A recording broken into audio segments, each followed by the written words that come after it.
Hey legends, Phil Graham here, founder of Authority Network, the world's largest fitness business mastermind. Today I want to talk about energy management, how you can essentially feel better, get more stuff done, and have the bandwidth to be able to tackle challenges when they surprise you, as happens every single week inside business. If you run a business, you'll know that. If you've got a family and if you're trying to lead a lot of people, you'll also know that you get surprises every single week. And when you're low on energy, you can't respond properly, and as a result, you're reactive.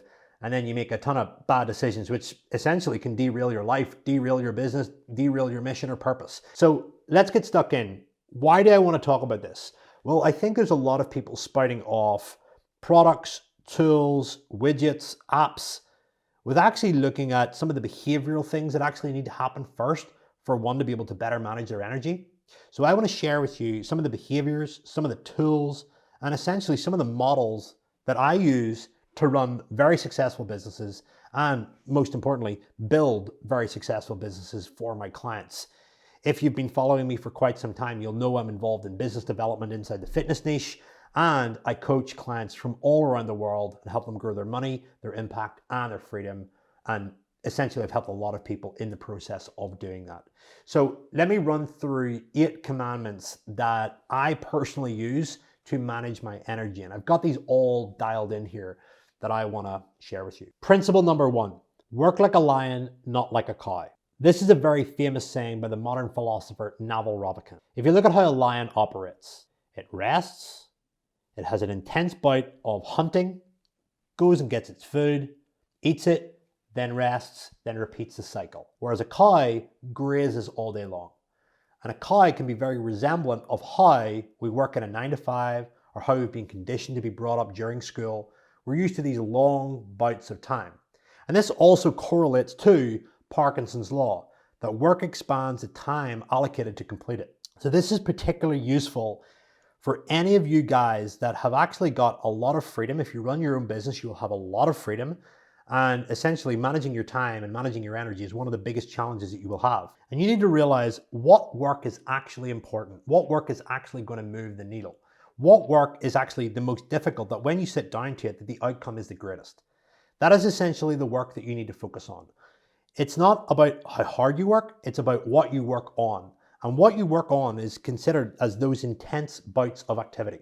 And what's really important about Parkinson's Law is understanding that you first of all have to pick the most important and urgent tasks that are going to have the biggest outcome. And the biggest outcome, if you run a business, is in terms of the money that you're going to make, the impact that you're going to have on your client base, your market, and the freedom. So freedom, for example, would be creating systems or building a team, etc., to give yourself more leverage. So working on tasks with that sort of lens to look through is very important. But Parkinson's Law comes in here when you look at the time allocated to complete those tasks. If you wake up and you have tasks to do and you do not set yourself timed periods to do it, what you'll tend to find is that the work expands throughout the whole day, and you'll find that you dip in and out, you browse social media, you go and grab a coffee, and essentially your day stretches rather than having these intense pockets of highly focused work. So a great way to override that is to actually schedule activities or things in between your work and give yourself a set dedicated period of time. Run a timer, allow it to last for a certain period of time, and don't work over it, and condition yourself to work in bouts of highly focused, intense periods versus just grazing all day long. So Parkinson's Law and working like a lion, not like a cow, are very, very interlinked. Second thing, you are not a machine. Sometimes in this whole hustle mentality, we are conditioned to think that we are a machine and we should be operating at a high level every single day. We should be in a good mood every single day. The expectation that you're journaling, that you're meditating, that you're doing all this crazy stuff should make you feel good on a daily basis, and reading Think and Grow Rich is going to make you feel good every day. That is an unrealistic expectation. What I need you to realize, you should have the expectation that your energy will be up and down every single day. And you need to be able to give yourself permission to be able to control yourself when you're feeling down. If you need rest, it is important to go and have that rest. If you need time away to go and think, it is important that you take time out to think. As an entrepreneur, that is your job. Your job is to think your way through problems. And if you do not have the ability to do that, then you're going to be reactively getting involved in stuff. So it's very important that you do that. So like I said, make sure that you've got the expectation that you are a human organism, and the reality is your moods will fluctuate based on your rest. Your moods will even fluctuate based on how much light exposure you get, how much water you've got in your body. So understand, you've got to know when you're on and you've got to know when you're off. You've got to know when to push and you've got to know when to pull back and rest and recover. Simple as. Number 3, this is really simple, but it's really potent.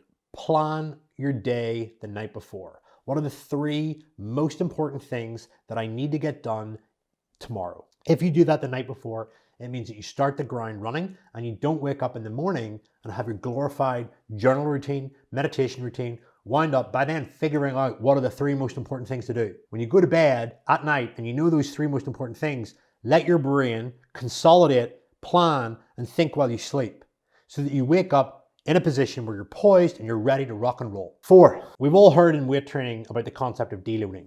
Deloading is the ability to take rest, scheduled rest, program rest in order to build capacity. You see, building a business is challenging. It's stressful. There are going to be situations inside the business where clients will leave, team members will leave. You'll need to hire a new team member. People will say no during sales.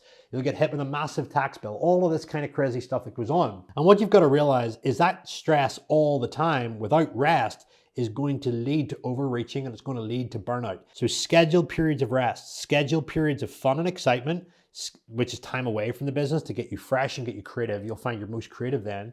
And also time to rest and get your sleep. Look at the research behind the benefits of high quality sleep and your ability to perform is just undeniable. So understanding that sleep is a prerequisite to high performance, and sleep and rest and recovery and fun are all prerequisites to building capacity. And if you want to become a high performance 6-figure or 7-figure entrepreneur, it's your ability to think through problems, it's your ability to lead, it's your ability to communicate problematic situations in a beautifully articulated way. And it's essentially your ability to sell a vision to other people. You cannot do that when you're not rested. And as you adapt to these challenges, because you're rested, you will perform better and you will make more money, you will make a bigger impact in your market, and you will have more freedom. Simple as that. Number 5, know your values and select your projects accordingly. The things that you value most in life are the things that you think about, talk about, purchase, envision, and essentially just look up on the internet, read about, all that kind of stuff. What are the top 3 things that you value? It might be your business, it might be your family, it might be your health. And the reality is, when you know what those values are, then you can select the activities, the people, the projects that you want to prioritize in order to drive your life forward. If you're presented with opportunities that conflict with those values, people that conflict or challenge those values, you will find them very hard to stick and you will find it very hard to concentrate. So essentially, when you build a life that's grounded on decisions, actions, projects, and people that support your values and help you achieve success in those values, whatever way you define that success, is essentially going to inspire you. And you're prepared to put yourself through the challenges in order to achieve those outcomes because you're in an inspiring environment that's stretching you and growing you as a person to ultimately reach and live a life according to your values. Simple as that. So that's very important. If you're finding that your energy is off, if you're finding that you're tired all the time, if you're finding that you need to get motivated to do something, it's typically a sign that the tasks, the projects, you simply aren't showing up inspired to do them. And you've got options there. You can delegate them, give them to other people. Number 2, you can delete them, remove them from your life. And yes, if you haven't got money and you're only starting to build your business, there may be certain tasks that you will have to do initially until you build up money that you can delegate it, or you can delete it, or you can let go of it. So that's my thoughts on that. Number 6, have a personal development toolkit. And there are many tools that you can have inside your development toolkit. 1, meditation. 2, journaling. 3, therapy. 4, behavioral change. Books, courses. When you have got a toolbox of essentially tools that are assets inside your life, they're going to give you speed. They're going to help you get a result quicker. 2, they're going to protect you from risk, downside. And 3, they're going to give you access to people, thoughts, ideas. And they're also going to create stillness in your life as well and give you the opportunity to get a big bird's eye view of everything that you're doing. So a personal development toolkit, inside my personal development toolkit, I've got meditation. I've got a therapist. I have got books. I have got courses. I've got multiple mentors. I've got exercise. I've got good quality nutrition, 7 to 8 hours of sleep every single night, and a handful of other things. Get the basics in there first. You do need to have everything in there. 7, courage. You're not going to hear the word courage mentioned a lot in the energy management courses or people talking about energy management. But when you have courage, it's the belief to step into the unknown and the belief to trust yourself. When you build trust in yourself, you can make more authentic decisions. Authentic decisions when it comes to saying no, and authentic decisions when it comes to letting people go in your life. That is a very important skill, because if you don't have enough courage, here's what happens.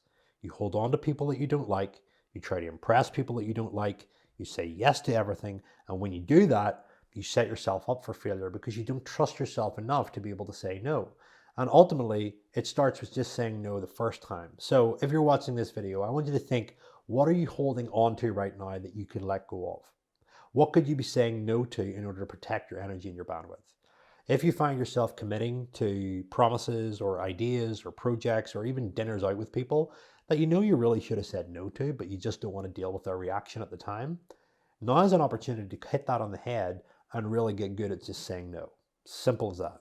Number 8. You need to have a healthy balance of accountability and support.